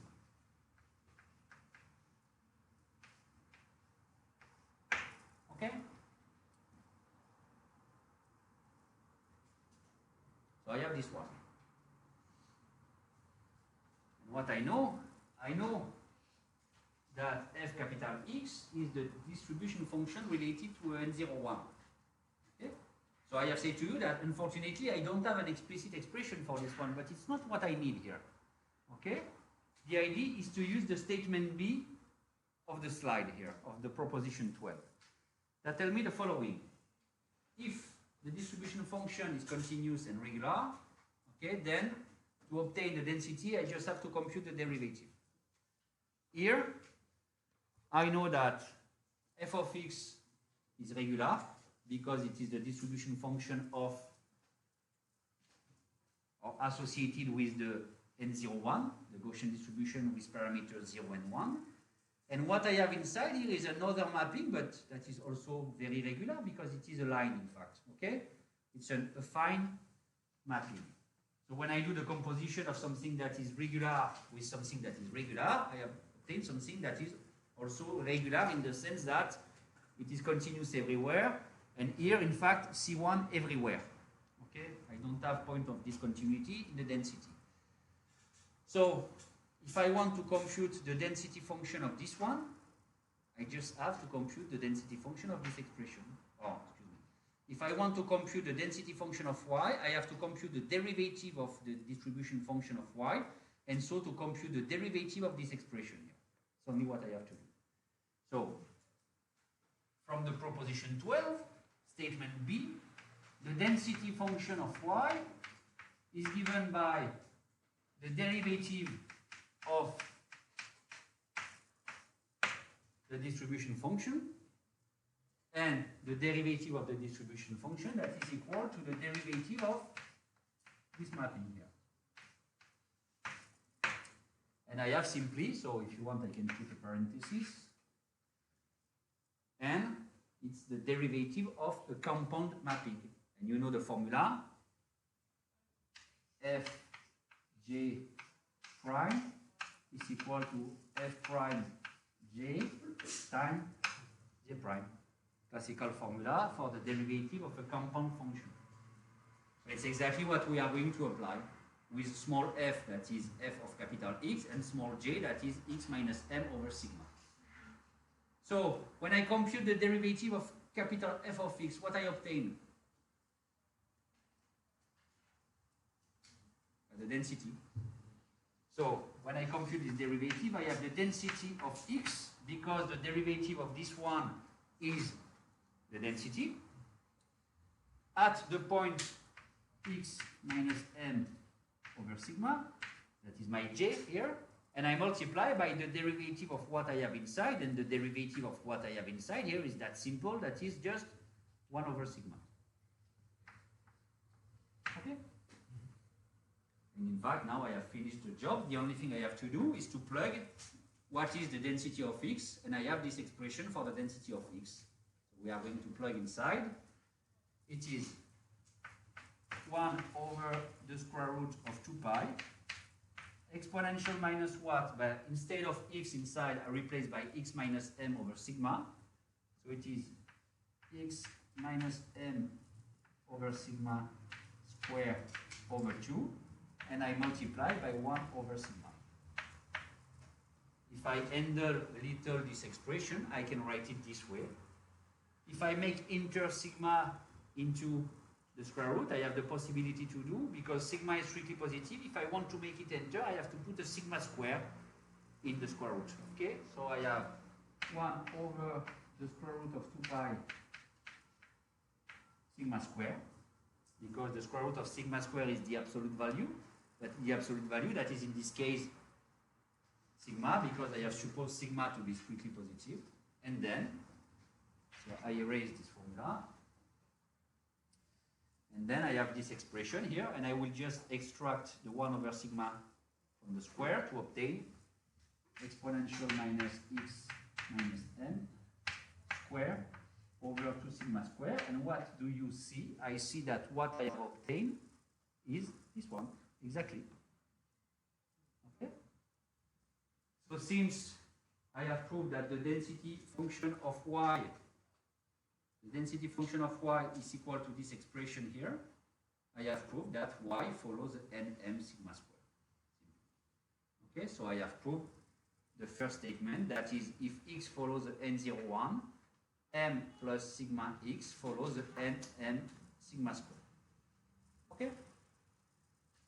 So it means that, so from a practical point of view, it is something that is interesting, yeah? Because it means that, suppose that you want to generate a n01 with a computer, okay? Or suppose that you want to generate an nm sigma square using a computer. For the moment, maybe I will have time to speak about this point, but it's not my topic in this course. But suppose that you want to do this. The intuitive meaning of this proposition is that if you are able to do the job for n01, you will be able to do for nm sigma square, because you just have to apply this little transform here. So from n01, you easily obtain an nm sigma square from this transform. Okay? We have tools in order to generate n01, and so we have tools to generate nm sigma square for any m and any sigma. Okay? So this is the intuitive way. Another way to see this is that if you have a property for this one, in general, you will have also a nice property for this one from this linear transform. Okay? And typically, if you do a reasoning in terms of distribution, to consider nm sigma square, or to consider n plus sigma x with x being a n01, is completely the same. That is, if you want, we will see later, to compute the expectation of nm sigma square, it will be sufficient to compute the expectation of this one, knowing that x follows the n01. If you want to compute the variance of nm sigma square, it will be sufficient to compute the variance of this one, knowing that x follows the n01, and so on. Okay? In all the things that we are going to do later, in general, if we want a result for this one, we'll just say that, in fact, this one is just this one for x following the n01. Okay? So I have done the job. Okay? And now the two remaining things are just a little consequence of what I have proved now. Okay? So are you okay with my reasoning here? We are going to see that we are going to do this 2 more times today with other case, so it will be, I think, okay for you at the end of the session. This kind of thing, that is how to find a density function of something, okay, from its distribution function. Okay. May I erase? Yeah, I erase.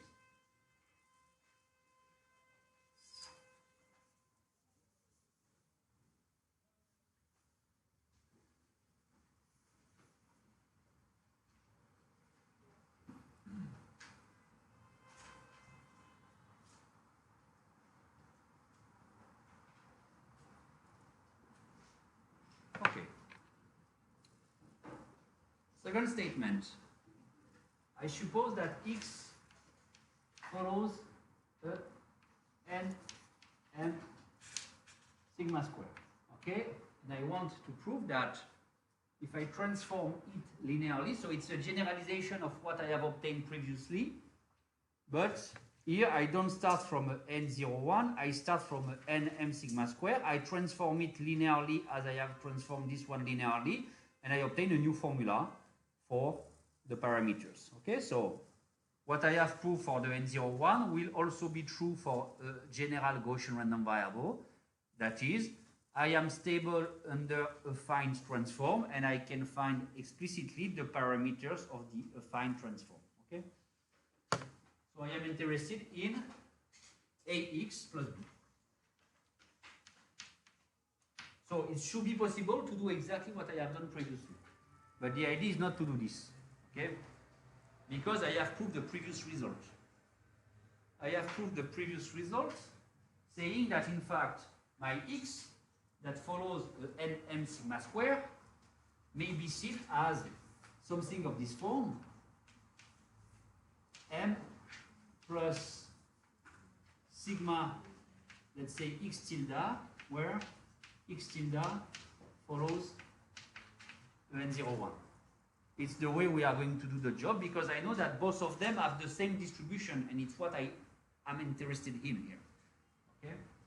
So I can write my capital X, and this is coming from the statement small a we have proved previously together. Okay? And now it's finished, because I replace what is x. X can be written as a times m plus sigma x tilde plus b. I can write it as a sigma x tilde plus am plus b. And if I use the statement A we have proved together, here I have n01. I multiply it, or I transform it linearly with this parameter before the x tilde and this parameter, okay, that is the translation parameter. And so I obtain what? From the proposition A, from statement A, what happened for ax plus b. So if you want, you have here, you have a new m that I can call m tilde. You have here a sigma tilde, and you obtain, you just use the statement A with my new m and my new sigma. So I replace, and I follow what? I follow a Gaussian with parameter am plus b, okay, and a second parameter that is a square sigma square. That is exactly what I want to obtain. Okay. It will be the same for the last one. Are you okay with this? Yes or no?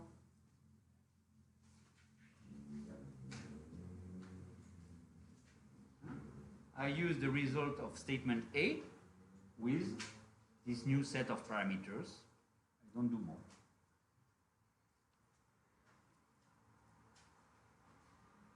Do you agree? If you agree, I continue. In the first statement, I show you how to pass from a n01 to a nm sigma square. The small c is a kind of converse. If I start with a nm sigma square, how to make... So we can go back to proposition 1, right? What is this one, you mean? No, from the third one to the first one. Wait, it's exactly what I say. So from this one to this one. Yes, if you want, it's a kind of converse. Okay? How to pass from n01 to nm sigma square, and here how to pass from nm sigma square to n01. In fact, you have to invert the transform if you want. Okay? So I agree with you that you have a complementarity between these two statements. And the way we do is just to use what we have obtained previously here. So I start from a nm sigma square once again. My nm sigma square, I will write it as m plus sigma x tilde with x tilde following n01 from the proposition 1. Okay? And then I want to transform it this way, xm minus m over sigma, in order to prove that I have a n01. So I am interested in x minus m over sigma. I replace x by this transform, and I obtain m plus sigma x tilde minus m over sigma. And I obtain what? Well, I have done the job exactly to have what I want. That is, I have simplification between n and minus m. I have simplification between sigma and 1 over sigma. And I obtain at the end simply x tilde. So this one is equal to this one, and I know the distribution of this one, that is just n01, implying that this one follows n01. That is exactly the result I want to prove. Okay? So this proposition will be helpful, in particular in the statistical part, if you want to pass from nm sigma square to n01, or conversely. But in general, we have a general Gaussian random variable, and you want to transform it in order to obtain a n01, because I have said to you that I don't know the distribution function of this one. Okay? If I want to know it, I have approximation, and so I have tables. You imagine that it's not possible to have a table for any set of parameters.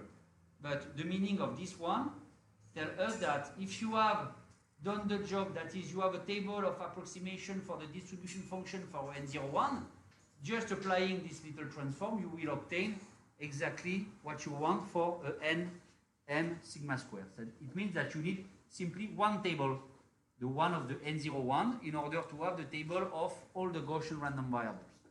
Okay? So this is the intuitive meaning of this proposition. Okay?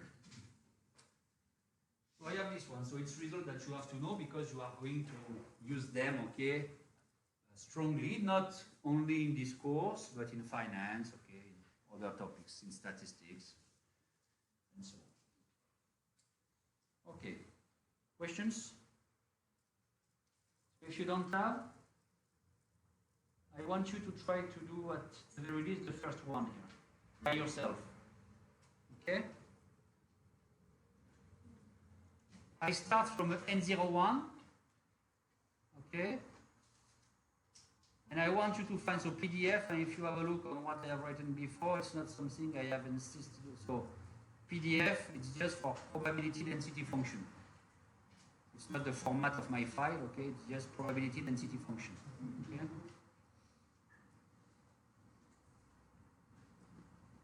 So here, it's exactly what I have done. Here, what I have done, in the previous case, I start from n01, I transform it linearly, I obtain the distribution of the transform. Here, I want you to do the same with another type of transform, that is to take the square. Okay? Question? Yeah.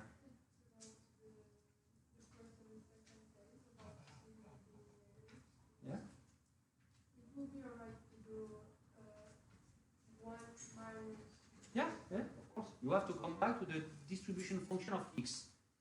So, if you are in the negative case here with sigma that is negative, when you are going to compute the distribution function of this one, you are going to obtain the probability that x is greater than x minus m over sigma. And you will express it as 1 minus the probability that x is less in order to compute the derivative. It's exactly what you have to do. You will obtain the result.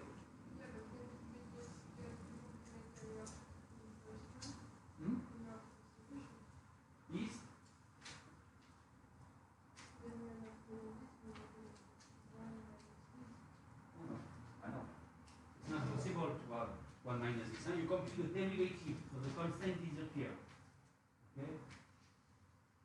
If you compute the derivative of 1 minus the distribution function, you won't obtain 1 minus the derivative of the distribution function. You will just obtain minus 1 of the derivative of the distribution function. And you will see that the minus will simplify, in fact. Okay? Be careful, huh? When I ask you to compute a density function, at the end, be sure to obtain something that is positive. Okay, if you don't obtain something that is positive, it means that you have done a mistake, huh? For sure, because you have to be positive, continuous, integral 1. If you are not positive, mistake. So you have to check your computation and see where you have done a mistake, because you have done a mistake for sure. It's like if you obtain a probability equal to 2. I have a problem, okay, for sure. I try to do. I'll leave you, let's say, 10 minutes to do this by yourself. It's exactly the same methodology than the one I have used previously. So, what I want you to do, I start from N01 and I want the density of the square. It's a distribution that will be considered as a distribution from the course. It's what we call the chi-square distribution. And you will see it appear in the statistical part, in fact. Okay? The square of a Gaussian. So, with my notations here, x follows the N01, meaning that you know perfectly what is the density of x. And I want you to find, I want the density of z that is equal to x squared. Okay? It's what I want you to do. And the objective, in fact, in the techniques will be the one related to this proposition here, this one. Okay? So you are going to try to find the distribution function of z. And once you will have found the distribution function of z, you will compute its derivative that will give you the density function according to what I have written here. Okay, so I just want you to do by yourself to see what happens. Okay? So do it with a pen, with a paper. Okay. So I want to compute the distribution function of z. This one. Okay? So I said first that z is a square.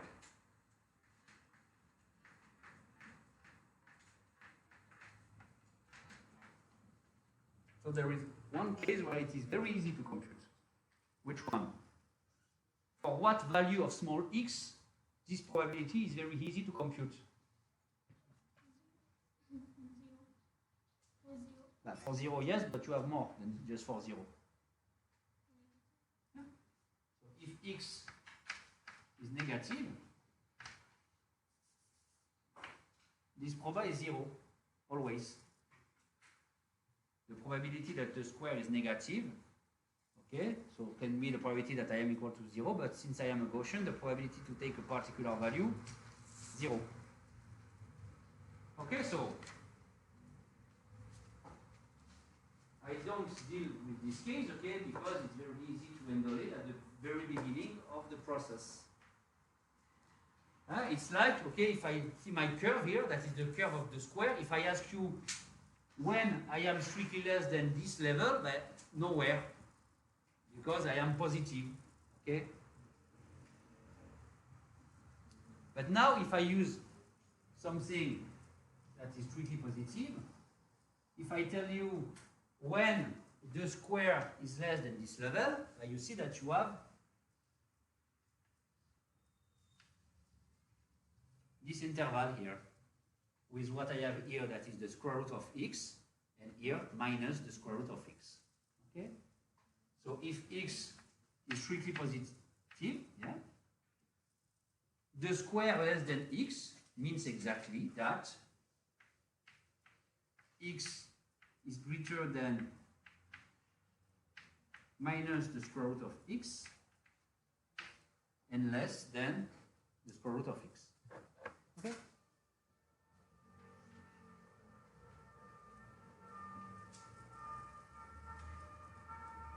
So if I continue here, this is equal to 0 if x is negative.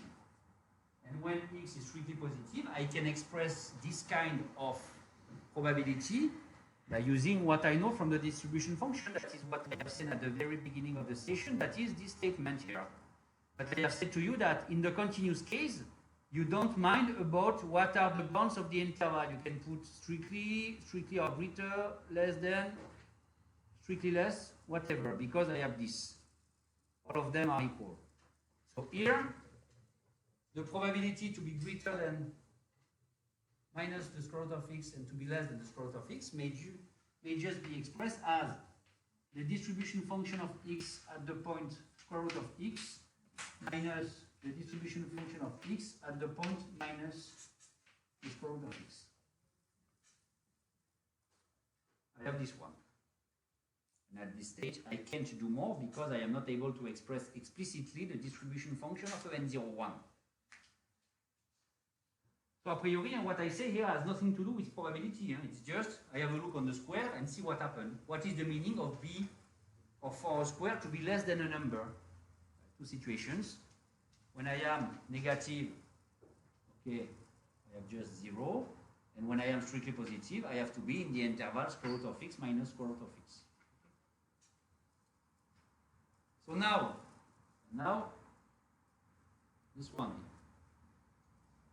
I have to check that I can use the small b in the proposition 12. So first I have to check that I am continuous. I have the only problem I may have for the continuity here is that at x equal to 0, okay, I have a problem because at this point I change my definition. Before it's 0, after it is this one. So what happened at 0 for this expression here? It is fx of 0 minus fx of 0, but that gives 0. So fx is continuous without problem. So I'll write it this way, fx continuous because fx of 0 minus fx of 0 is equal to 0, meaning that at x equal to 0, what you have here and what you have here coincide. And of course, since I want to use the proposition 12, I will have to show and to see in your copy the hypothesis that allow me to use this proposition. So fx is continuous in French. Continuous because I have this. In order to apply the result, I have to check where it is C1. It is C1, so here no problem, because it is always equal to 0, so I am with a very big regularity if I am constant, okay? And for this one, what I know? I know that the distribution function of a Gaussian is C1 everywhere, okay? And inside I have the square root for x strictly positive. So the square root mapping is this one, okay, square root. And what can you say about the differentiability of the square root mapping?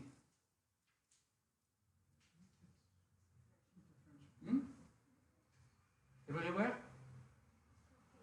Now, it is differentiable except at this point here. Okay, I am smooth everywhere, but here you see that you have a little angle here. I have something that is not smooth at this point, and the square root is not differentiable at 0. So here you have something that is f of x is differentiable on R except for 0. But it's not a problem because in my statement I don't mind about what happened at a finite number of points. Here I have a single point where maybe it is not differentiable. It won't be. Okay? So I have this one. And so I can use my result. The density function of what I am interested in, that is z, will be obtained as what? As the differential of the derivative of the distribution function for the points where I am differentiable and 0 otherwise. So here, when you compute the derivative, what do you obtain? The derivative of this mapping here. 0. Okay? At x equal to 0, I don't mind, okay? And for x strictly greater than 0, I have to just to compute the derivative of this expression here. Okay? So using proposition 12, the slide, I can say that the density function of z at the point x is equal to what? Two things. 0 if x is negative, and equal to the derivative of this one when x is strictly positive. That is fx square root of x prime minus fx minus the square root of x prime. And so my problem here is just reduced to the computation of the derivative of a compound function, basically. I read this. You see that I check that I am able to use the theorem.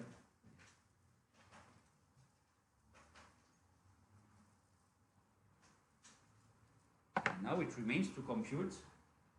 So here it's for if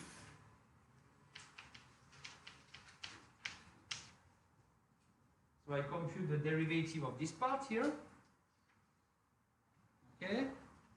So if x is strictly positive, I am interested in the derivative of this one minus the derivative of this one. Okay, so it's a compound function. So f compound with j. Okay, so the derivative of the distribution function is the density function. So it is fx square root of x multiplied by the derivative of the square root. What is the derivative of the square root? 1 over 2 square root of x. Okay?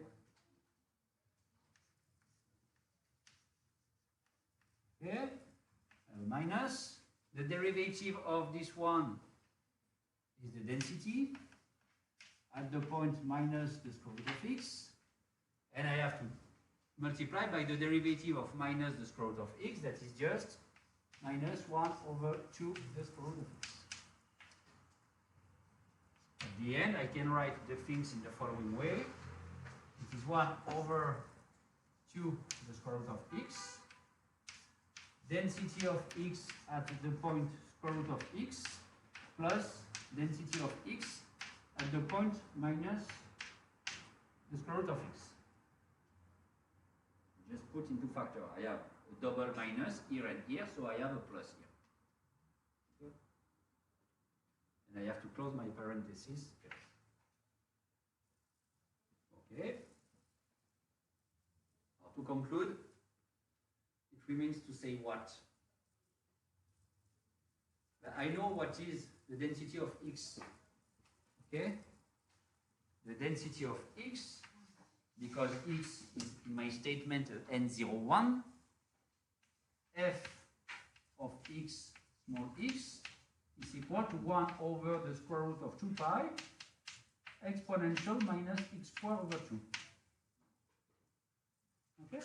So I have just to plug inside the square root, or to plug inside minus the square root, but since I have a square here, to put this one or this one will give rise to the same thing.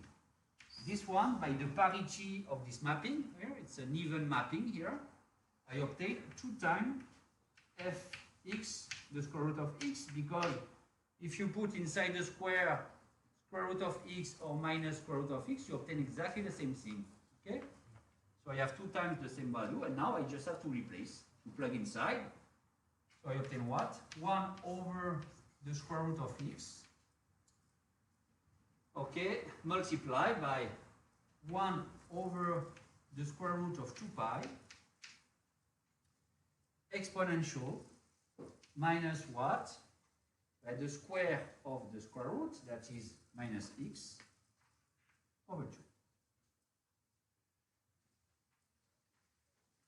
So I know my density function will be 0 if I have negative, and if I am strictly positive, it will be the derivative of this one that is given by this expression here. And at the end, I can summarize what I have obtained this way. At the end, the density function of z at the point x is equal to what? Is equal to 0 if I am negative and something if I am strictly positive. So I put an indicator function of r plus star x, meaning that my x has to be strictly positive if I want to be not 0. And then I have something that I can write as 1 over the square root of 2 pi x exponential minus x over 2. You will see later on that this distribution is what we can consider as a classical one. Okay? It is denoted symbolically by the Greek letter chi. Okay? Chi square of parameter 1. That may be written this way. Chi square of parameter 1.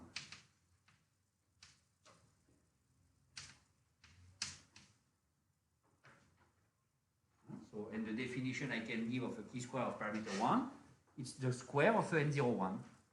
What I call the chi square of parameter 1 is the square of a Gaussian distribution. It's just the name, violin, okay? Purple, you have this. Okay?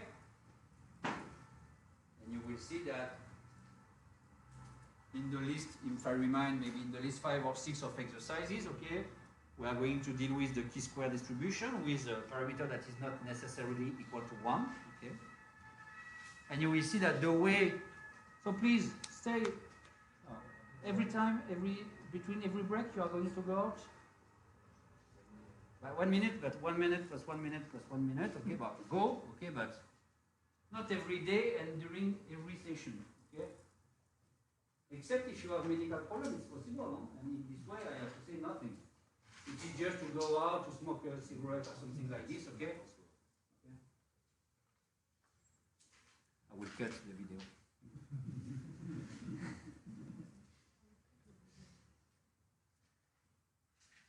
And you will see later on that what I will call a chi-square distribution of parameter n will be the sum of the square of n independent Gaussian. And here we have a single one, so n equal to 1. Okay, but we will see this later. Okay, with my computation? So, in fact, if you have one problem, you don't have a problem with this proposition. You have a problem with the beginning of the reasoning, that is, okay, how to transform x squared less than x into something that I am able to compute. Okay, so you have to train a little, but it's a priori nothing to do with the result we have seen together, but more things to do with the way to understand what is the square mapping. Okay. Allez, to conclude the today's session, I will do by myself the last, okay, and see you a few words on this proposition. So I won't comment that much this proposition, because for me it's a classical proposition, okay, that I write in the course, but it is not meaningless, but it is useless, because if you are able to do what I have done, it's very short to do this. You don't need to learn this formula. Okay, yeah.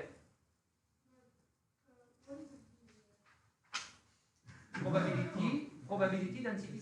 No, I know that. But it cannot be probability because. No, it's not a probability. Yeah, I've concluded that because. Just I have said the definition. It's a definition I have given previously. But what can you conclude from the graph? What you can conclude from the graph? Well, nothing. Or do you want to conclude something from the graph?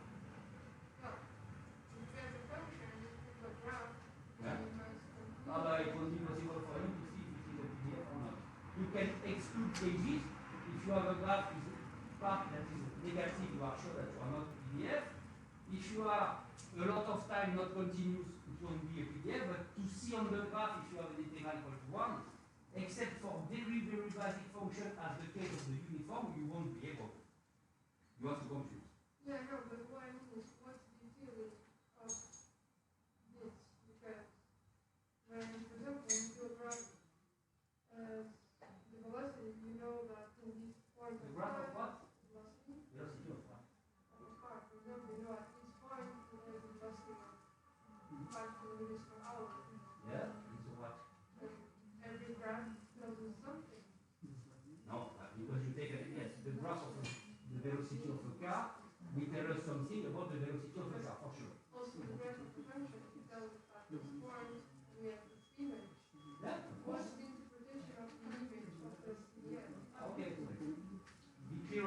question, and I will explain to you.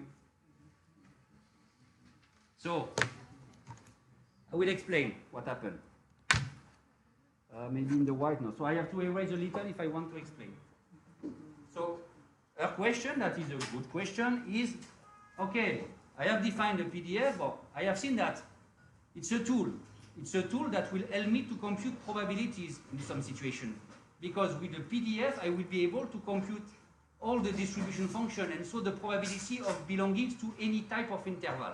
Okay, but I'll be more precise with your question.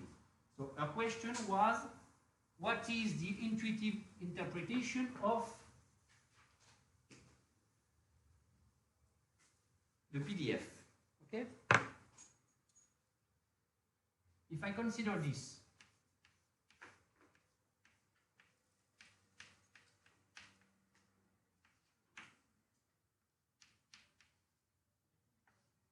okay?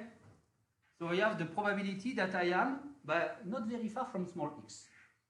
So if you take your example of velocity, okay, so if x is the velocity of the car, you are going to see, okay, if x is 100 kilometers, the probability not to be very far 100 kilometers. Okay? So if I want to compute this one,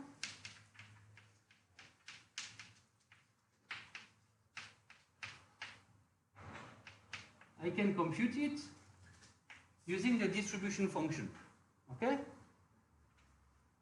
And what I am interested in, if you want, when you are looking to a density function, okay, is to say what happens when epsilon goes to 0. What happens when epsilon is really very, very small, that is, goes to 0. Okay? And I can see that if I take this expression, the limit when epsilon goes to 0 of the probability that x is greater than x minus epsilon less than x plus epsilon, okay, is equal to what? So I have to divide by something if I want to make the limit exist. But this is this one. So if I come back to your example, okay, of car velocity, you have the curve telling you, okay, what is the probability that, let's say, the car velocity is less than a speed, an arbitrary speed, okay? But the density function will tell you, okay, some knowledge about this ratio, where here you have the probability to be very near from a given speed, okay? So in other words, if I use a kind of approximation, you will have that this one, if you want to approximate it concretely, you will have 2 epsilon. What I have said here, in fact, is just the fact that the density function is the derivative of the distribution function. But intuitively, it's this one. You are interested in this kind of probability and the behavior of this kind of probability when epsilon belongs and tends to 0, okay, toward 0, and then you have this. Okay? How is that possible if the probability in an exact point is 0? Shouldn't the limit go to 0? Of course, the limit of this one goes to 0, the top. That's why I need to normalize it. So this one goes to 0, okay, for sure. And for this, I have said a mistake here. Epsilon goes to 0. No, we have this. Because something times 0. But you have, okay, you have a limit. So if I consider each step separately here, this one goes to 0. This one goes to 0 also. So I have 0 over 0. A priori, I don't know. When I have 0 over 0, it can be anything. But here, in the case, in this particular case, the limit exists and it's equal to, it's one way to define, if you want, the density function. Okay?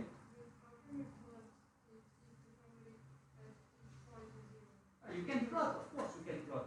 It's not what I asked you to do. You can plot distribution function, you can plot density function, but you can plot probability mass function for Gaussian or for continuous distribution. Never. Probability mass function, in fact, is always 0. Okay? So don't see f capital X of small x, this one, as the probability that x is equal to small x. It's not that this, not at all. Okay, it's something that gives you the behavior of this probability when epsilon is small. Okay, it's this. So I am agree that the first time we see that okay, we have mapping, and the probability that this mapping take a particular value is 0. The natural first impression we have is that it is always 0, because each time I want her to take a particular value, the probability is 0. But what you need to have in mind is that contrary to what happens in the case of discrete random variable, where you take some particular value with a probability that is strictly positive, typically for a Bernoulli, to be 0 is 1 minus p, to be 1 is p. It's not what happened in the continuous case. In the continuous case, okay, what you are able to control is the probability that you belong to an interval, okay, that is not empty. It's exactly what you do. So I hope that it is a little bit clearer that way.